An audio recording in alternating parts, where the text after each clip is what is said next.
Hello everyone, it's Ange de Lumière here. For those of you who don't know me, I'm an author, spiritual lawyer and intuitive business strategist, and I run a podcast called High Vibe Monday, which is on iTunes and Stitcher.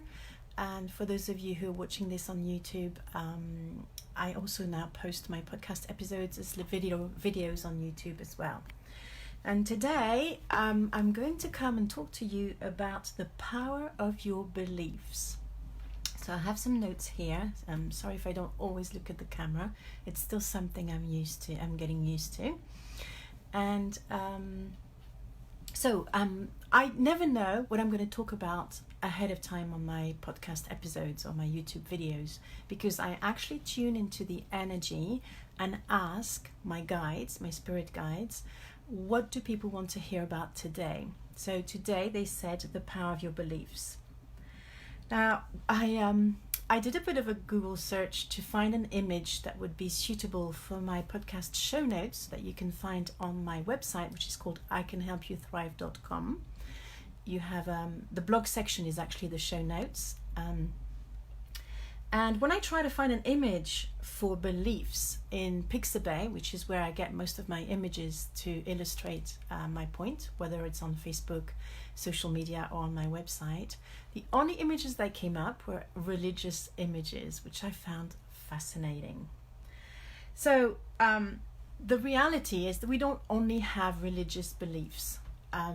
We hold an array of beliefs that we are not aware of. And these beliefs come from our observation, from people who have educated us and who have handed down their beliefs to us, whether these beliefs are around money, around relationships, around body image, around business, all that sort of thing. Just it popped in my mind. My grandmother used to say all the time, acheter, toujours acheter, jamais rien vendre. So the phrase, if I try to translate it, is buying, we always buy, we never sell. And this is such a powerful belief. It's like money's always coming out, never coming in. But she had a salary. She had money coming in. So I don't know why she kept on saying this, but she came from a very poor background, and for her, money was a struggle. She handed down her beliefs to us, as well as my parents did, and it was a complete mixed bag, and I'm sure yours was. Now, the problem with beliefs is that some are helpful and some are not, but whatever they do, they actually drive your experience in life. And it's interesting from my own personal experience how when I was employed as a business lawyer, I didn't think I had any issues around money. I earned really well. I was really good at managing my money. I was actually quite generous with my money. I helped a lot of people around me who had less money than me. But it's only when I lost my job and I had to set up myself as a business and earn money by selling myself that I uncovered a whole array of beliefs that were completely unhelpful and they were actually sabotaging my business. So I've been on a quest since being in business to peel off like this onion of beliefs, to get to the core and to reconstruct some better beliefs for myself so that I can be prosperous and successful and free, because very often people associate success with some sort of bondage, either to the corporate world or to somebody else or to money or to their clients, or they think they have to work hard for their money. That's definitely a belief that was in my family. And so this episode is to help you to identify beliefs, to understand how belief works and how to change your beliefs. So I hope you'll find it helpful. Yesterday I was celebrating my birthday ahead of time. It's on Wednesday, so thank you for all the people who've wished me a happy birthday ahead of time. And we were having a wonderful lunch with my son, who's now 24. Yeah, he's 24.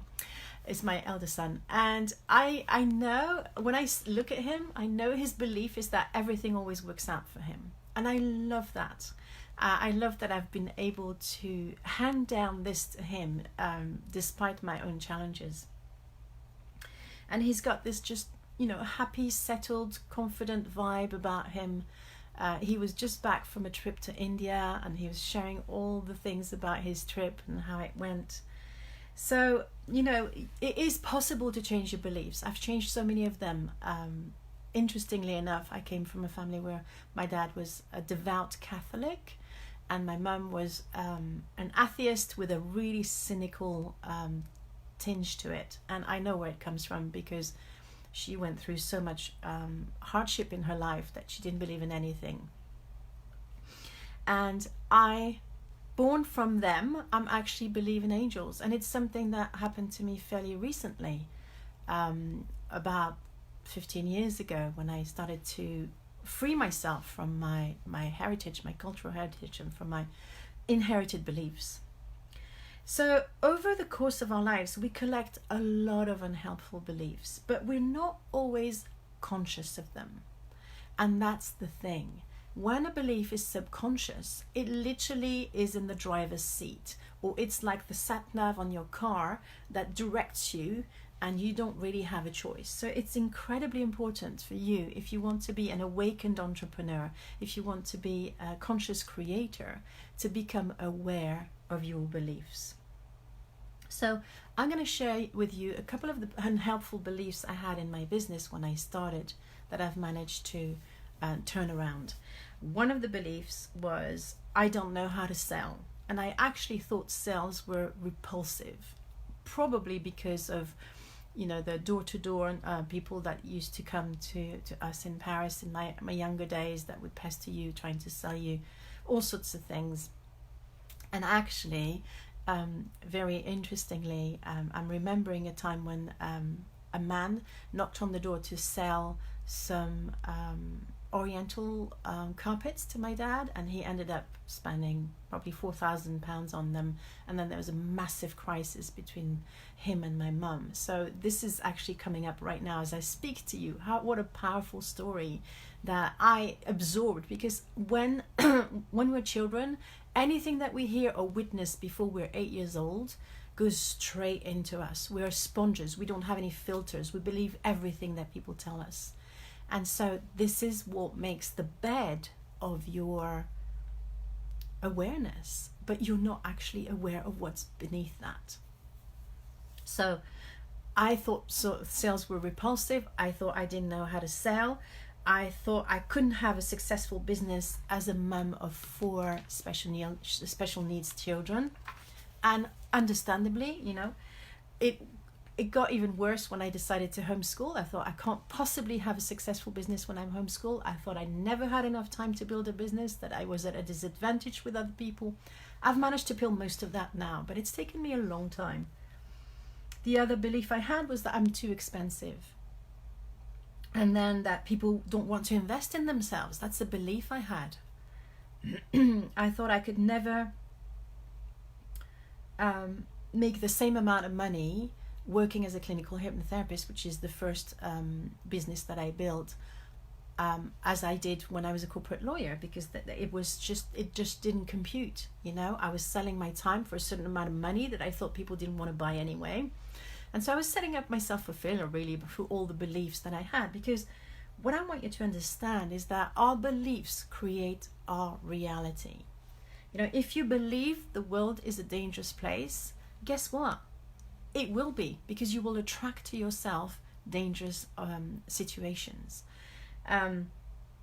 Or at least you will see danger everywhere, and it will just keep the energy building and building and building, because anything is energy and your thoughts are incredibly powerful.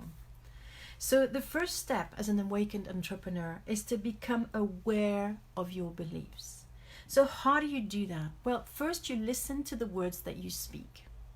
When you're having conversation with people, or when you're engaging online, or when you're commenting on someone's post on social media, what do you talk about? What do you say? What are your beliefs? Notice other people's beliefs as well, and just look at it and say, do I believe that?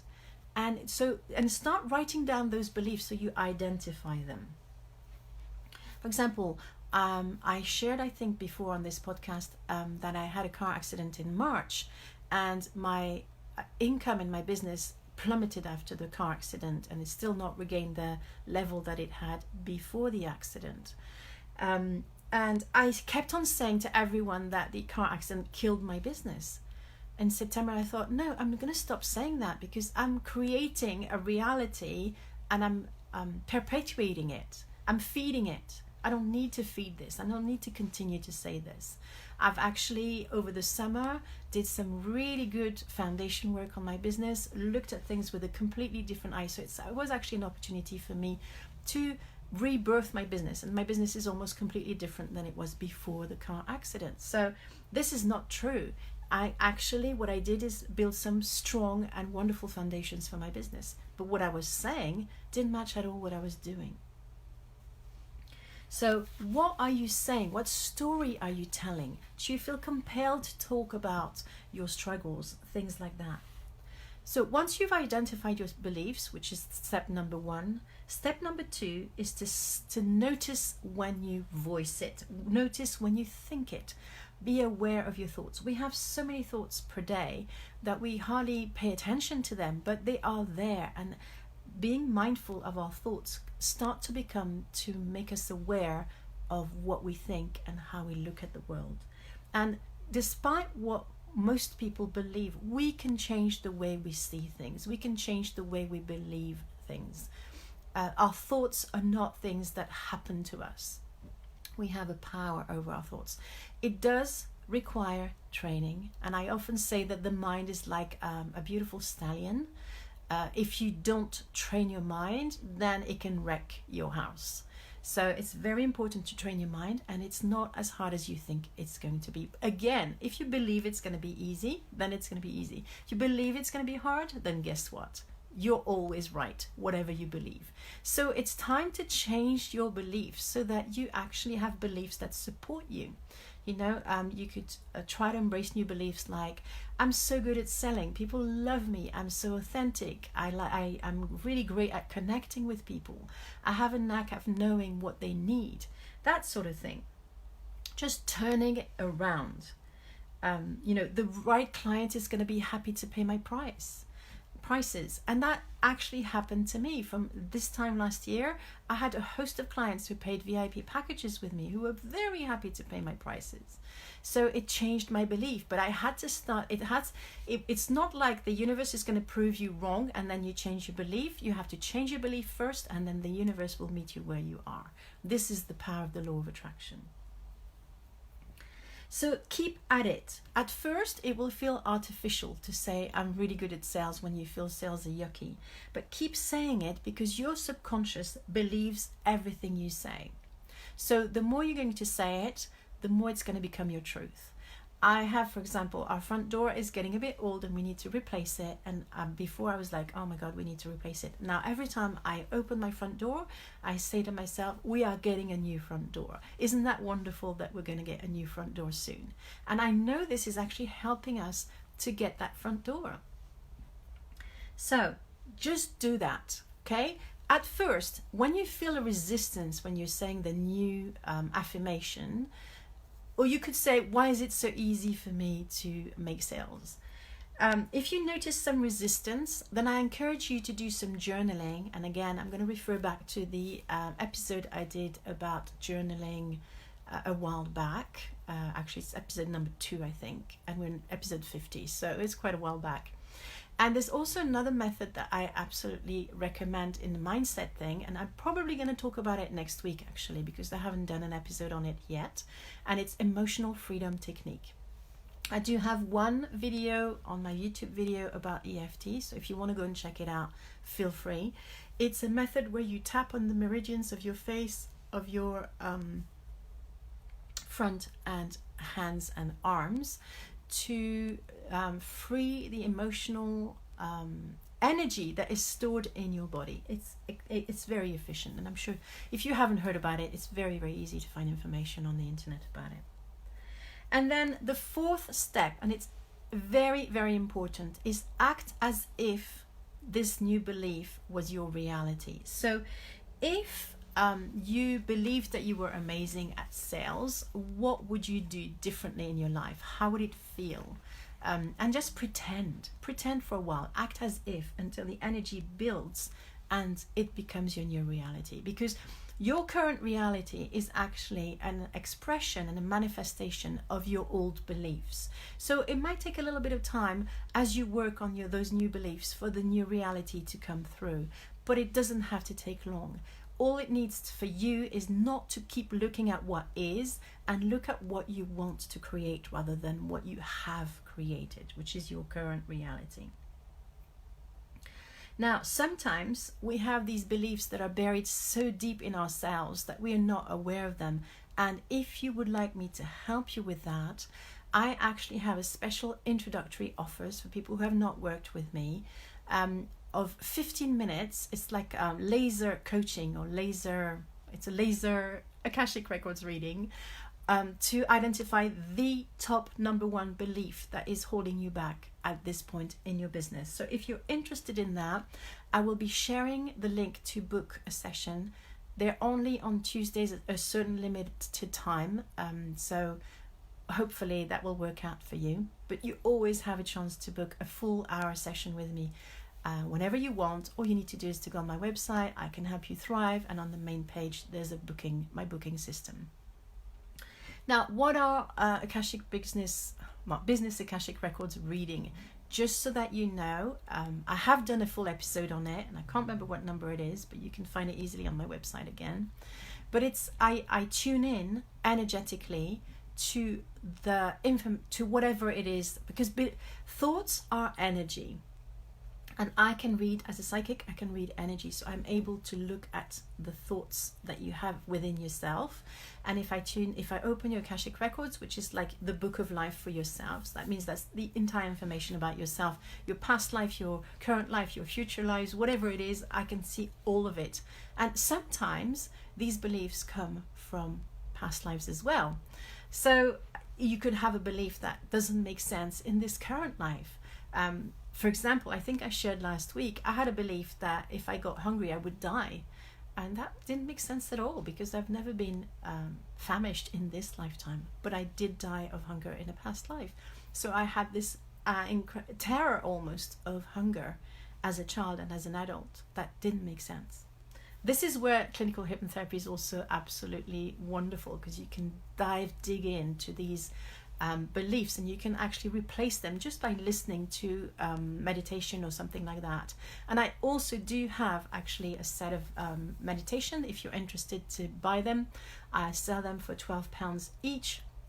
I have one to prepare for exam revisions and exam. I have one for confidence. I have one for self-worth and self-love and forgiveness. Just ask me, reach out if you're interested. I have 9 of them all together, and I'm including one for children. So this was the episode about beliefs. I hope you've enjoyed it. If you have any questions, feel free to come on my page on Facebook. This is where I'm the most active, and ask any questions that you want. I have posted a specific image for today's podcast episode where you can post your questions if you want.